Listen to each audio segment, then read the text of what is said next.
जादू।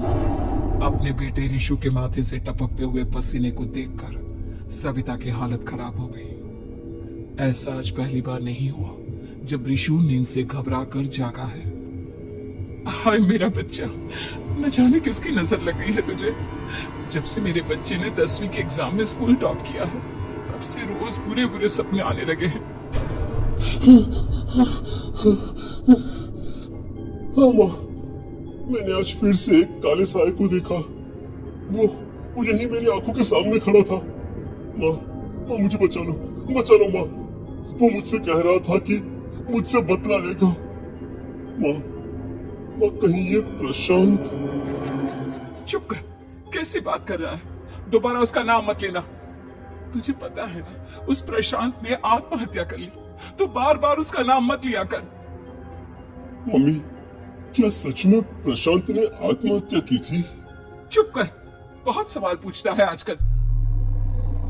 और फिर रात के वक्त सविता के पूरे घर में एक अजीब सा काला धुआं छाने लगा। गहरी नींद में सोई सविता की जैसे ही आंख खुली उसका दम घुटने लगा। वो दौड़कर रिशु के रूम की तरफ गई जहां उसके दरवाजे पर घूमती एक काली परछाई देख वो बुरी तरह से घबरा गई। कौन है वो? कौन है? सामने आओ। ये तुम्हारी काली करतूत।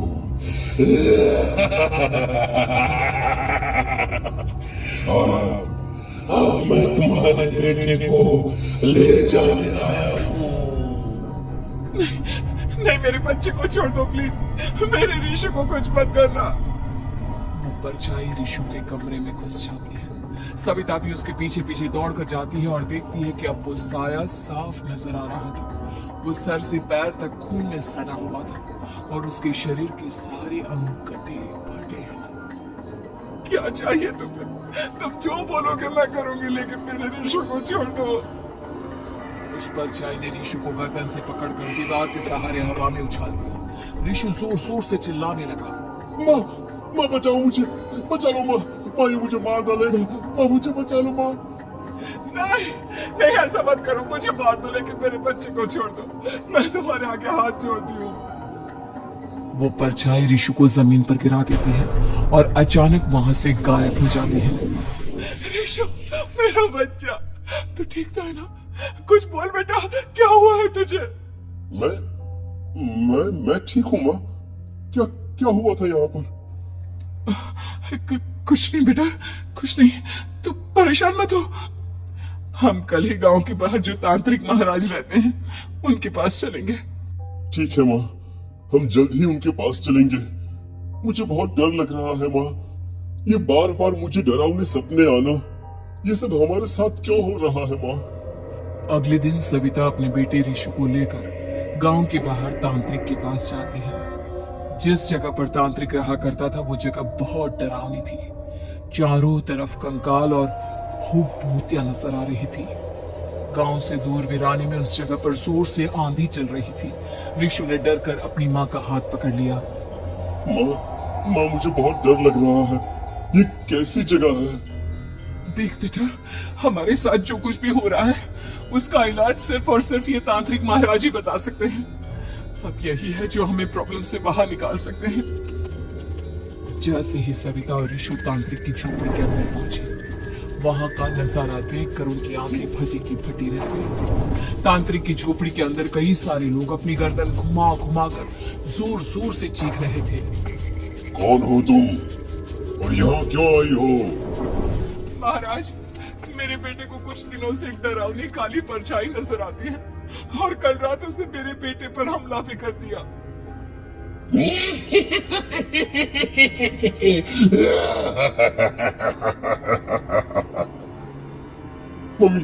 मम्मी हमें यहाँ से चलना चाहिए। ये जगह मुझे ठीक नहीं लगती।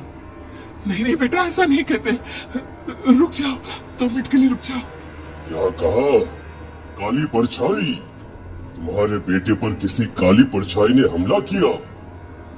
हाँ महाराज, वो कह रही थी कि वो मेरे बेटे को कुछ कर देगी। कोई उपाय बताइए महाराज, मेरे बेटे के साथ कुछ गलत नहीं होना चाहिए।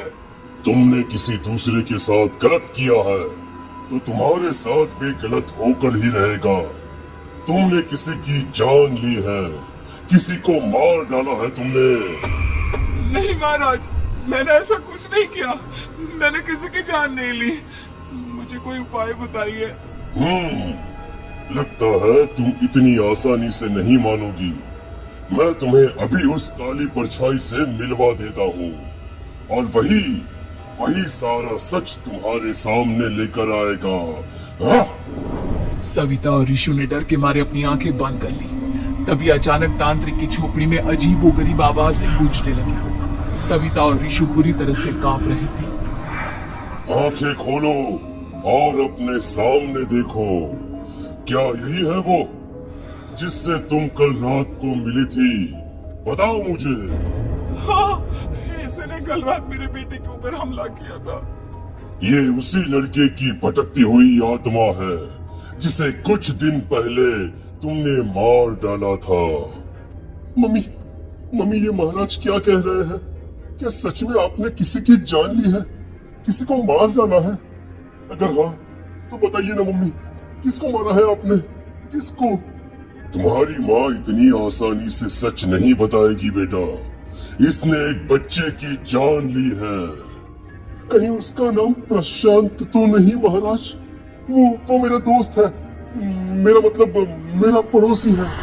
सही पहचाना। देखा सविता, तुम्हारा खुद का बेटा भी जानता है कि तुमने किसी के प्राणों की बलि चढ़ा दी और इसीलिए अब उसकी बुरी आत्मा तुम्हारे घर में भटकती है। मुझे माफ कर दीजिए महाराज, मुझसे बहुत बड़ी गलती हो गई। प्रशांत हमारे पड़ोसी का बेटा था। हर बार उसके नंबर मेरे बेटे से ज्यादा आते थे और इसलिए मैंने उसके कमरे के बाहर काला जादू किया था, पर मुझे नहीं पता था कि वो मर जाएगा। तुम्हारे उसी काले जादू वाली गुड़िया के अंदर एक बुरी आत्मा थी जिसने उस बच्चे के दिमाग पर बुरा असर कर दिया और उसी की वजह से उस लड़के ने अपनी बालकनी से कूदकर आत्महत्या कर ली। इसकी वजह सिर्फ और सिर्फ तुम हो, तुम। नहीं महाराज, जो कुछ भी हुआ मुझे नहीं पता था कि प्रशांत अपनी जान दे देगा। प्रशांत की आत्मा इस वक्त तुम्हारे सामने खड़ी है, हमसे बात करना चाहती है। बोलो क्या कहना चाहते हो? मैं जीना चाहता था, बड़ा होकर कुछ बनना चाहता था। आपके बेटे से मुझे कोई परेशानी नहीं थी। अरे वो तो मेरा अच्छा दोस्त था। मुझे माफ कर दो बेटा, मुझसे बहुत बड़ी गलती हो गई, मुझे माफ कर दो। माफ करने से मुझे वापस जिंदगी नहीं मिल जाएगी। मेरे माँ बाप आज भी मेरे लिए रोते हैं। आपने मेरे साथ बहुत गलत किया है, बहुत गलत। और तभी अचानक प्रशांत की आत्मा वहां से गायब हो जाती है। सविता जोर जोर से रोने लगती है। सुन लिया तुमने? ये तुम्हारे अपने ही किए हुए पाप हैं जो इस तरह से तुम्हारे सामने आ रहे हैं। माँ, ये आपने अच्छा नहीं किया। सिर्फ 10th बोर्ड के एग्जाम में मैं टॉप कर पाऊं, इसीलिए आपने मेरे दोस्त के ऊपर काला जादू कर दिया। नहीं मम्मी नहीं, अब हम कभी खुश नहीं रह पाएंगे, कभी नहीं। मेरे दोस्त की आत्मा को कभी शांति नहीं मिलेगी मम्मी, कभी नहीं। लेकिन मैंने जो कुछ भी किया सिर्फ तुम्हारे लिए किया। वो लड़का हमेशा फर्स्ट पोजीशन पर आ जाता था और इस वजह से हमेशा तुम्हारे मार्क्स कम पड़ते थे। मैंने तो सिर्फ उस पर एक छोटा सा काला जादू किया था बेटा। मुझे क्या पता था कि उसका ये नतीजा निकलेगा। जिस गुड़िया को तुमने उस लड़के के कमरे के दरवाजे पर लगाया था, दरअसल उसके अंदर एक बुरी आत्मा का प्रवेश हो गया था, जैसा कि अक्सर काला जादू करते समय हो जाता है। मुझे अपनी गलती का एहसास हो गया है। मैं प्रायश्चित करना चाहती हूँ, आप बताइए मैं क्या करूँ? प्रशांत के घर जाकर उस काली गुड़िया को वहां से निकालकर यहाँ लेकर आओ। मैं उसे आग में जलाकर राख कर दूंगा और उसके बाद प्रशांत की आत्मा को हमेशा के लिए मुक्ति मिल जाएगी। अगली रात सविता चुपचाप अपने पड़ोसी प्रशांत के घर जाती है। प्रशांत के माँ बाप प्रशांत की मौत के बाद उस घर को छोड़कर हमेशा के लिए वहां से चले गए थे। जैसे ही सविता उस घर के अंदर कदम रखती है, उसका सामना अजीबोगरीब हैवानियत से भरी आवाजों से होने लगता है। ऐसा लग रहा था जैसे कोई बुरी तरह से चीख रहा हो। सविता जैसे ही प्रशांत के कमरे के बाहर पहुंचती है, वहां पर लटकी हुई गुड़िया के शरीर से खून टपकने लगता है। ये क्या हो रहा है? इस गुड़िया के शरीर से खून क्यों टपक रहा है? सविता हिम्मत करते हुए उस गुड़िया को वहां से उतारने की कोशिश करती है, लेकिन तभी अचानक से बहुत भयानक दिखने वाली औरत उसकी आंखों के सामने आकर खड़ी हो जाती है।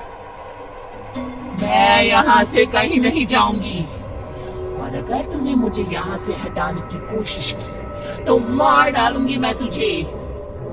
नहीं नहीं, मुझे तुम्हें यहाँ से ले जाना ही होगा, नहीं तो मेरा बेटा, उसकी जान को खतरा है।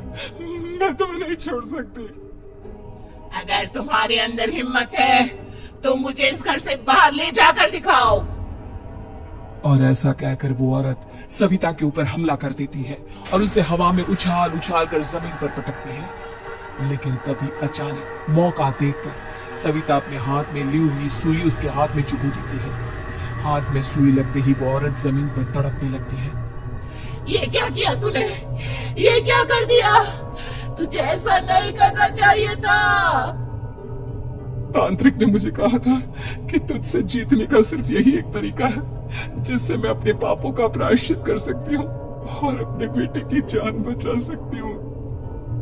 और उसके बाद वो डरावनी दिखने वाली औरत एक छोटी सी जादुई गुड़िया में तब्दील हो गई और सविता ने उसे ले जाकर तांत्रिक को दे दिया। तांत्रिक ने जादुई गुड़िया को आग के हवाले कर दिया।